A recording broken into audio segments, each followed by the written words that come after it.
رستم، اور اس مکالمے میں جو آؤٹ لائن ربیع بن عامر رضی اللہ تعالیٰ عنہ نے واضح کی رستم کو، اصل میں وہ ہماری دعوت ہے۔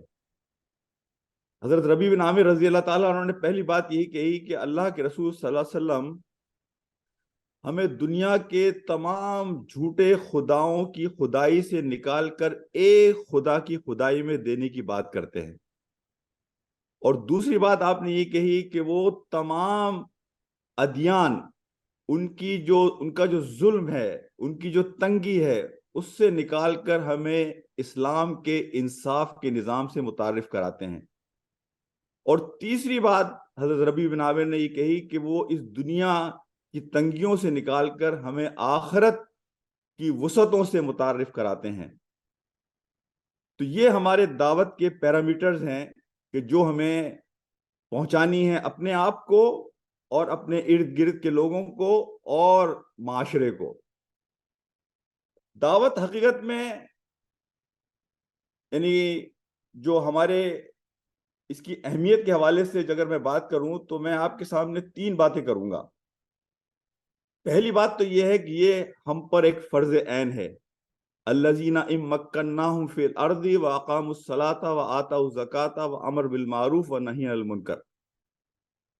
جب اللہ سبحانہ و تعالی مومن اور مسلمان کی بات کرتے ہیں تو اس کی یہ ذمہ داری بنتی ہے کہ وہ بحیثیت بندہ جس دین پر خود عمل کرتا ہے اس دین کی دعوت لوگوں کو پہنچائے۔ تو بحیثیت مسلمان یہ ایک ہماری ذمہ داری، ایک بڑا ایک متفق علیہ چیز ہے۔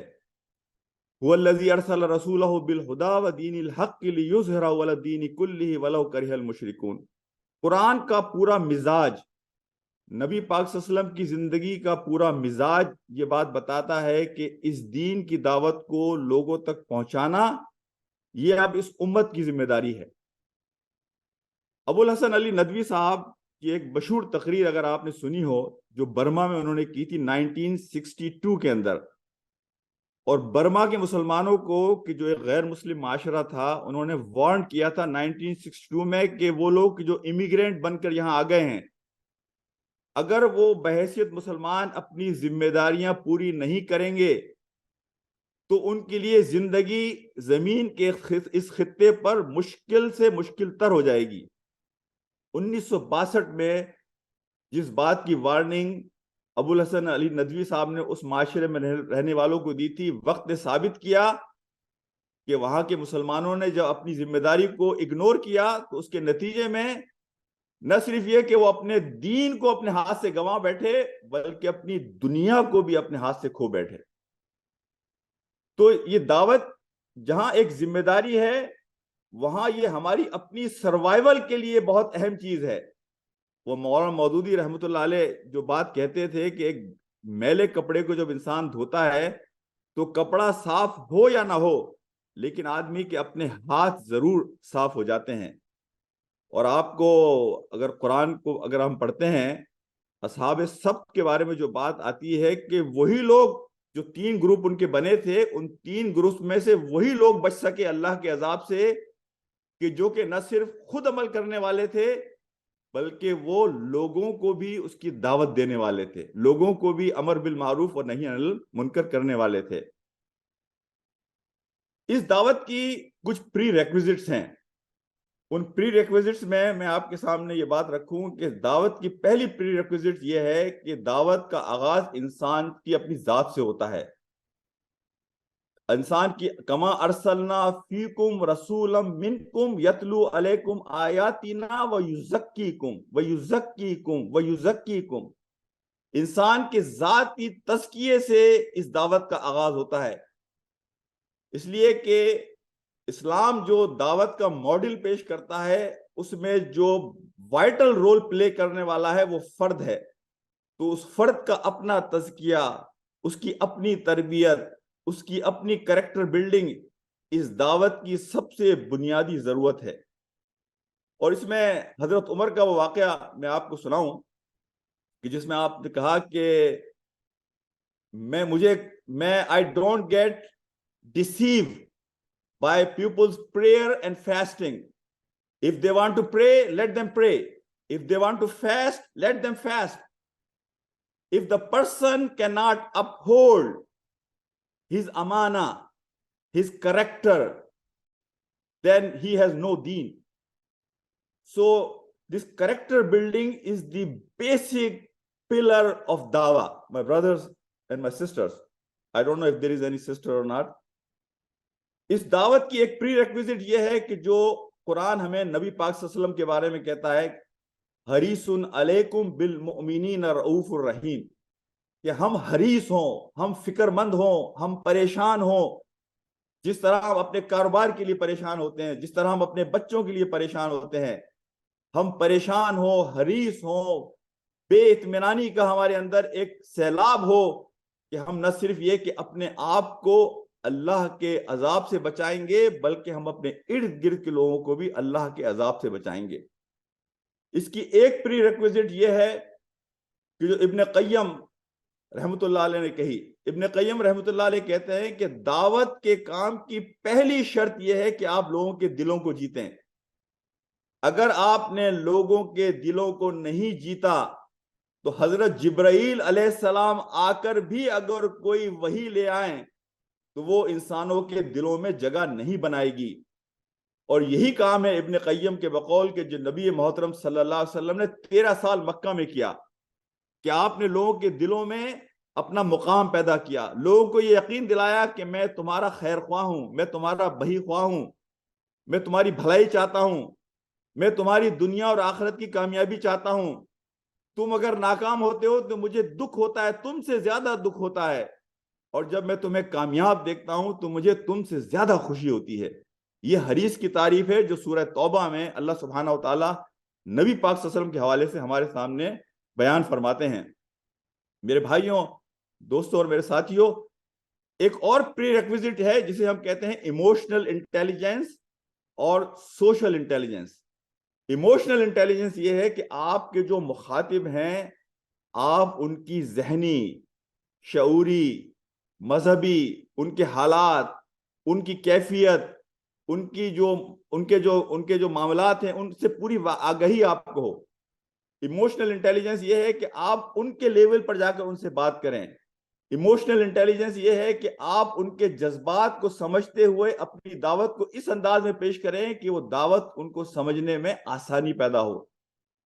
سوشل انٹیلیجنس ہے کہ آپ ان کے سرکمسٹانسز کو سمجھیں، آپ کنٹیکسٹ کو سمجھیں، آپ جس ماحول میں اور جس معاشرے میں دعوت دینا چاہتے ہیں اس کو اینالائز کریں، اس کو سمجھیں۔ ہمارے یہاں اکثر یہ ہوتا ہے کہ ہم ایک ہی لاٹھی سے ہر چیز کو ہانک رہے ہوتے ہیں۔ وہ میں ایک مشہور واقعہ آپ کو سناؤں، شاید آپ نے سنا ہو کہ ایک آدمی گزرا اور دیکھا کہ ایک شخص جو ہے وہ درخت کاٹ رہا ہے۔ صبح جب وہ گیا اس نے دیکھا کہ وہ درخت کاٹ رہا ہے، شام کو یہ شخص واپس آیا تو وہ ابھی بھی وہی درخت کاٹ رہا تھا۔ تو اس نے پوچھا کہ بھائی معاملہ کیا ہے، اتنی دیر کیوں لگ رہی ہے تمہیں درخت کاٹنے میں؟ تو اس نے کہا کہ جو میرا آرا ہے، جو میری سا ہے، اس کے دانت جو ہے وہ تیز نہیں ہیں۔ تو اس نے کہا کہ بھائی اس کے دانت تیز کر لو۔ تو اس نے کہا کہ میرے پاس اس کا وقت نہیں ہے۔ تو ہم میں سے اکثر ایسا ہوتا ہے کہ ہم کام میں لگے ہوتے ہیں لیکن وہ تھوڑا سا وقت اگر ہم حالات کو سمجھنے میں، اپنی صورتحال کو سمجھنے میں، لوگوں کی ایموشنل انٹیلیجنس اور سوشل انٹیلیجنس کو سمجھنے میں لگا دیں تو شاید ہمارا کام زیادہ آسان ہو جائے، لیکن ہم وہ وقت لگانے کے لیے تیار نہیں ہو پاتے۔ میں اب پری ریکویزٹ سے آگے اگر بات کروں، اس میں آخری بات امام شافعی کے حوالے سے کروں۔ یہ پری ریکویزٹس میں نے بات کہی آپ کے سامنے: ذاتی تزکیہ، کریکٹر بلڈنگ، حریص ہونا، دل کا جیتنا لوگوں کا۔ اور پھر میں نے ایک بات جو آپ کے سامنے میں رکھنا چاہ رہا ہوں، وہ امام شافعی کہتے ہیں کہ اللہ اور بندے کے درمیان جو حجاب ہے، اللہ اور بندے کے درمیان جو چیز رکاوٹ بنتی ہے وہی چیز بندے اور بندے کے درمیان رکاوٹ بنتی ہے۔ تو یہ دعوت میں یہ چیز یاد رکھیں، امام شافعی کہتے ہیں، اور وہ چیز ہے آپ کا نفس اور آپ کا تکبر۔ آپ کا نفس اور تکبر ہی اللہ اور بندے کے درمیان حجاب بنتا ہے، آبسٹیکل بنتا ہے، اور یہی بندے اور بندے کے درمیان بنتا ہے۔ میں اگلے اسٹیپ پر چلوں گا اپنی گفتگو کے، اور وہ ہے ہمارے مخاطب اور اہداف۔ دیکھیں ہمارے مخاطب جو ہیں ان سے بات کرنے سے پہلے میں ایک بات آپ کو یہ بھی کہوں کہ اپنے مخاطب کو اپروچ کرنے کے لیے آپ کو اور مجھے اپنے کمفرٹ زون سے باہر نکلنا ہوگا. ہماری دعوت کی میں نے یہاں امریکہ میں بھی دیکھا ہے, جس ملک میں بھی میں گیا ہوں, ایون پاکستان میں نے دیکھا ہے کہ ہماری سب سے بڑی رکاوٹ یہ ہے کہ ہم ایک ببل میں رہتے ہیں. ہم اپنے کمفرٹ زون سے باہر نکلنے کی کوشش نہیں کرتے, اس لیے کہ کمفرٹ زون سے نکلنے کا مطلب یہ ہے کہ آپ کو کچھ چیلنجز کا سامنا کرنا پڑے گا. تو ایک جو چیز اپنے اہداف اور مخاطب تک پہنچنے کی ہے کہ آپ کو اپنے ببل اور اپنے کمفرٹ زون سے باہر نکلنا ہوگا لوگوں کو ریچ آؤٹ کرنے کے لیے. ہمارے جو اہداف ہیں اور جو مخاطب ہیں ان کو میں نے 5 کیٹیگریز میں ڈیوائیڈ کیا ہے ایک غیر مسلم معاشرے میں. پہلا ہے آپ کے مخاطب مسلمان ہیں. مسلمانوں کو مخاطب کرنے کا مقصد یہ ہے کہ ہم مسلمانوں کی زندگیوں سے جو تضاد ہے اس تضاد کو ختم کرنے کی دعوت دیں, جسے مولانا مودودی رحمۃ اللہ علیہ کہتے ہیں تطہیر افکار اور تعمیر افکار, کہ آپ لوگوں کو کہیں کہ مسلمان اس وقت تک مسلمان نہیں ہے کہ جب تک اس کی زندگی سے تضاد ختم نہ ہو. اور حقیقت یہ ہے کہ آپ آگے دیکھیں گے جب آپ کو میں دعویٰ کے ماڈل بتاؤں گا کہ ذاتی تزکیے میں یہی بات اہم ہے کہ انسان جو ہے وہ سب سے پہلے اپنی زندگی کے تضاد کو ختم کرے. اس کے بعد ہمارے مخاطب ہیں غیر مسلم. غیر مسلموں کو ہم دعوت دیتے ہیں ایک اللہ کی جانب آنے کی. ہم انہیں دعوت دیتے ہیں حقیقی کامیابی کی. ہم انہیں دعوت دیتے ہیں کہ یہ زندگی, دنیا کی زندگی ایک عارضی زندگی ہے. ہم انہیں دعوت دیتے ہیں کہ یہ جو ہمارے مسائل ہیں, یہ مسائل جو آج ہم فیس کر رہے ہیں, یہ بہت چھوٹی چھوٹی چیزیں ہیں اور اس کی وجہ روٹ کاز وہ بڑا مسئلہ ہے disconnect from the divine. Disconnect from the divine. اسی لیے آپ دیکھیں کہ ہر نبی نے آ کر جب اپنی قوم کو مخاطب کیا ہے تو وہ بہت ٹریویل چیزوں میں جا کر اٹکے نہیں ہیں. وہ چھوٹی چھوٹی چیزوں کے سولوشن لوگوں کو پیش نہیں کرتے, بلکہ وہ جو روٹ کاز ہے تمام مسائل کا اس کو ڈائیگنوز کر کر اس کو براہ راست ہٹ کرتے ہیں. تو ہمیں جب عام انسانوں کو مخاطب کرنا ہے تو انہیں یہی بات کہنی ہے کہ ہمارے مسائل کا root cause disconnect from the divine ہے, کہ ہم اللہ سبحانہ و تعالی کی جانب سے غافل ہو گئے ہیں اور وہ ہمارے مسائل کا ایک بہت بڑا اہم سبب ہے. پھر ہم یہاں پر جو ایک کام کریں گے غیر مسلم معاشرے میں وہی ہے کہ how we can develop positive image of Islam. دیکھیں میں اور آپ جو دین کی بہت بڑی خدمت کر سکتے ہیں غیر مسلم معاشرے میں, وہ یہ ہے کہ آج دین کا جو تعارف میڈیا کے ذریعے لوگوں کو پہنچتا ہے, ہم اس تعارف کو نیوٹرلائز کر سکتے ہیں. ہم اس تعارف کو پازیٹیو تعارف میں کنورٹ کر سکتے ہیں. بخدا اگر ہم اس میں کامیاب ہو جائیں تو یہ شاید دین کی سب سے بڑی خدمت ہوگی کہ ہم لوگوں کو اسلام کا ایک پازیٹیو امیج اور ایک پازیٹیو تعارف دے سکیں. اگلا کام جو ہم کر سکتے ہیں ایک غیر مسلم معاشرے میں وہ یہ ہے کہ ہم کو اس یہاں کے سسٹم میں پوری طرح انوالو ہونا چاہیے, جسے ہم کہتے ہیں ایکٹیویزم.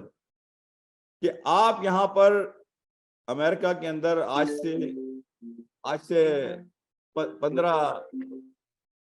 اگر 15-20 سال پہلے والے امریکہ کو آپ دیکھیں تو ہم یہاں کے سسٹم میں انوالو نہیں تھے. ہم سب اپنی مساجد میں اور اسلامک سینٹرز میں اپنے آپ کو محدود کر کے ہم نے رکھا ہوا تھا. لیکن پچھلے 10 سال میں مسلمان کمیونٹی نے جو سفر کیا ہے, میں یہ کہتا ہوں کہ وہ 50 سال کا سفر ہے. کہ ہم نے باہر نکل کر سوسائٹی کو یہ بتایا کہ ہم یہاں صرف پیسے کمانے کے لیے نہیں آئے ہیں, بلکہ ہم اس سوسائٹی کے ساتھ کچھ شیئر کرنے کے لیے آئے ہیں.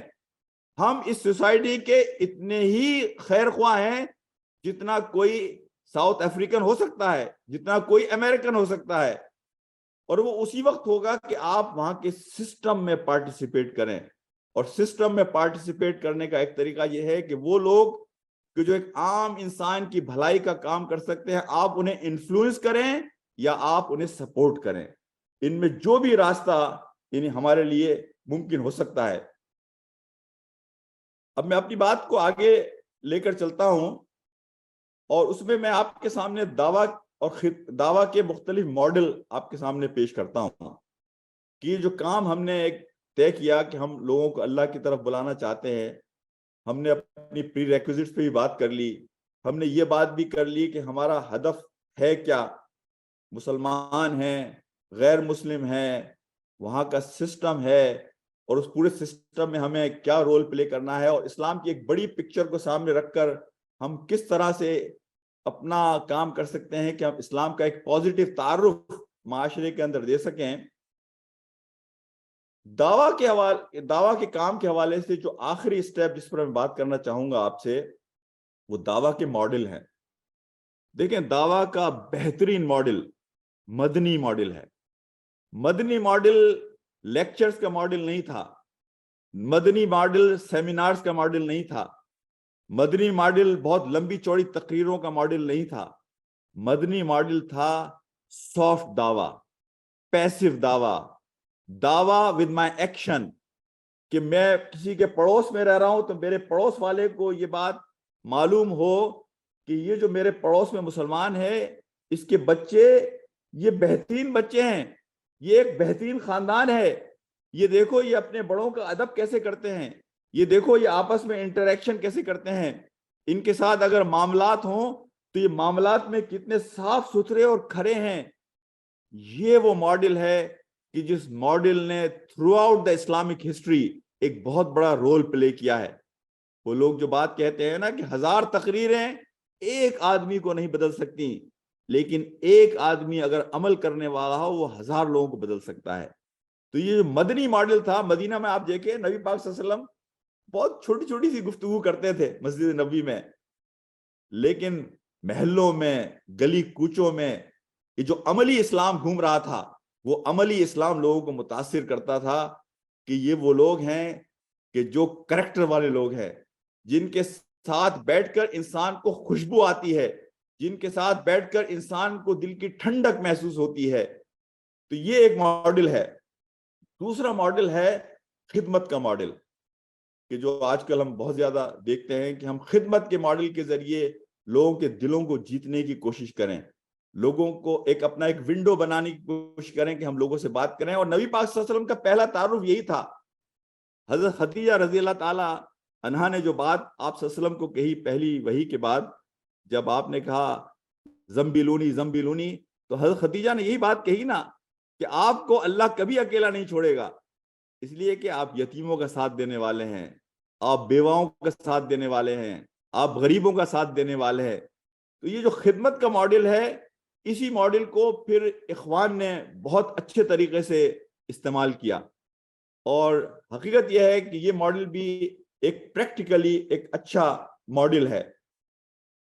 تیسرا ماڈل ہے کہ ہم لوگوں تک ریچ آؤٹ کریں مختلف طریقوں سے، مثال کے طور پر مساجد میں اوپن ہاؤس کر کر، مثال کے طور پر کہیں دعویٰ بوتھ لگا کر۔ دیکھیں، اسلام کی دعوت کے راستے میں جو سب سے بڑی رکاوٹ ہے وہ ہے فیئر آف اننون۔ یہ انجانا جو خوف ہے نا، لوگوں کو پتہ نہیں ہے کہ یہ اسلام ہے کیا، لوگوں کو پتہ نہیں ہے کہ یہ مسلمان ہیں کون۔ یہ فیئر آف اننون جو ہے یہ اسی وقت ختم ہوتا ہے کہ جب لوگ آپ کے ساتھ آ کر بیٹھیں، لوگ آپ کے ساتھ ملے جلیں، لوگ آپ کی مسجدوں میں آئیں، لوگ آپ کے گھر میں آئیں، لوگ آپ کے فنکشنز میں آئیں، لوگ آپ کی عید ملن میں آئیں، لوگ آپ کے پروگرامات میں آئیں، تو پھر جا کر ان کا اندازہ ہوتا ہے کہ جس چیز کو ہم اتنا بڑا خوف سمجھتے تھے، جو نیگیٹو امیج ہمارے ذہن میں تھا، حقیقت میں وہ بالکل غلط تھا۔ تو یہ فیئر آف اننون کا جو خاتمہ ہے یہ اسی وقت ہو سکتا ہے کہ ہم اپنے گھروں کو لوگوں کے لیے کھولیں، اپنی مساجد کو لوگوں کے لیے کھولیں، ہم ایسے بوتھ لگائیں، ایسے سیمینار لگائیں کہ جہاں ہماری فیملیز باقی لوگوں کی فیملیز کے ساتھ مل سکیں، جس کے نتیجے میں ہم اس ہنڈرنس کو بھی ختم کر سکیں۔ آخر میں آپ سے ایک بات کہوں گا کچھ سوالات لینے سے پہلے، اس بات کو ذہن میں رکھیے۔ دیکھیں، اسلام کے بارے میں مولانا امین حسن اصلاحی صاحب نے ایک کتاب لکھی، دعوت اسلامی اور اس کا طریقہ کار۔ اس میں انہوں نے دو تین بہت بڑی پیاری باتیں کہیں. ایک بات تو انہوں نے کہی کہ دیکھیں اسلام کو ہم بعض اوقات کمپٹیشن میں لا کے کھڑا کر دیتے ہیں, اسلام ورسز کرسچینٹی, اسلام ورسز جوڈازم. اسلام کا کسی کے ساتھ کوئی مقابلہ نہیں ہے. اسلام جو ہے وہ یہاں کھڑا ہے, یعنی اسلام تو ایک یونیورسل میسج ہے. تو اسلام کا کبھی بھی کسی کے ساتھ یعنی موازنہ کرنا, مقابلہ کرنا, اسے کمپٹیشن میں لا کر کھڑا کرنا, یہ ایک غلط اپروچ ہے. یعنی مولانا امین حسن اصلاحی صاحب ایک بات کہتے ہیں.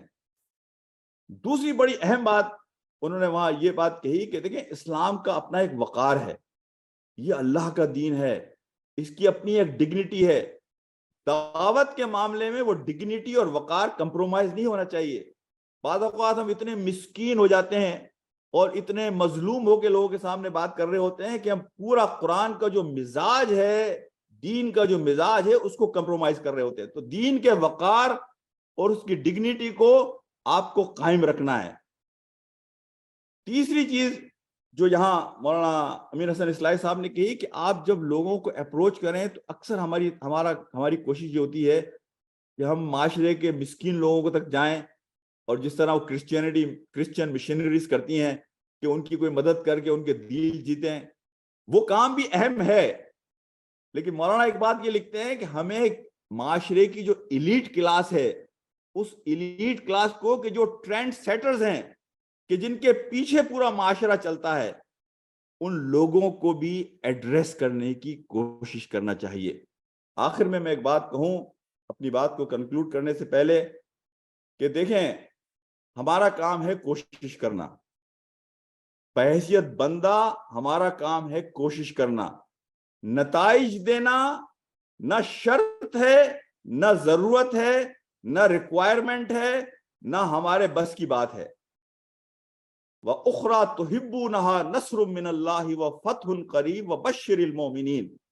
اللہ خود یہ بات کہہ رہے ہیں سورہ صف کے اندر کہ ہم تمہیں وہ بھی دیں گے, یعنی یہ تمہارے ہاتھ میں نہیں, یہ ہم دیں گے جو تمہیں بہت محبوب ہے. یعنی اللہ کے نزدیک اس دنیا کی کامیابی ناکامی یہاں کے پیمانوں کے حساب سے کوئی حیثیت نہیں رکھتی. ہمارا کام ہے کوشش کرنا. ہم میں سے اکثر ساتھی یہ غلطی کرتے ہیں, ساؤتھ افریقہ ہی میں نہیں, امریکہ ہی میں نہیں, پاکستان میں بھی یہ غلطی کرتے ہیں کہ ہماری نظریں کوششوں سے زیادہ ان فروٹس پر ہوتی ہیں, ان نتائج پر ہوتی ہیں کہ جو ہماری کوشش کے نتیجے میں اللہ سبحانہ و تعالیٰ چاہیں تو دے. ہم ان فروٹس اور ریزلٹس کے اوپر اپنے آپ کو فوکس کیے ہوئے ہوتے ہیں, حالانکہ وہ ہمارا فوکس نہیں ہونا چاہیے. ہم سے نہیں پوچھا جائے گا کہ آپ نے کتنے لوگوں کو مسلمان کیا, ہم سے نہیں پوچھا جائے گا کہ تم نے کہاں کہاں اللہ کے دین کو قائم کیا, لیکن ہم سے ضرور پوچھا جائے گا کہ تم نے اپنی نمازوں کا خیال کیا تھا یا نہیں کیا تھا, تم نے اپنے خاندان کا خیال کیا تھا یا نہیں کیا تھا, تم نے ایک رول ماڈل بن کر اپنے عمل کو اپنے قول کے مطابق بنا کر اسلام کی سافٹ دعوت دی تھی یا نہیں دی تھی, تم نے امر بالمعروف اور نہی عن المنکر کی جو ذمہ داری تم پر تھی, تم نے وہ ذمہ داری پوری کی تھی یا نہیں کی تھی. اللہ تعالی ہمیں دین کی صحیح سمجھ اور سوچ نصیب فرمائے, عطا فرمائے, اور ہمیں وہ کام کرنے کی توفیق عطا فرمائے کہ جس کے نتیجے میں جب اللہ کے حضور کھڑے ہوں, اللہ سبحانہ و تعالی ہم سے یہ بات کہیں, یا ایتھا النفس المطمئنہ ارجعی الی ربک راضیۃ مرضیہ فادخلی فی عبادی وادخلی جنتی. السلام علیکم ورحمۃ اللہ وبرکاتہ.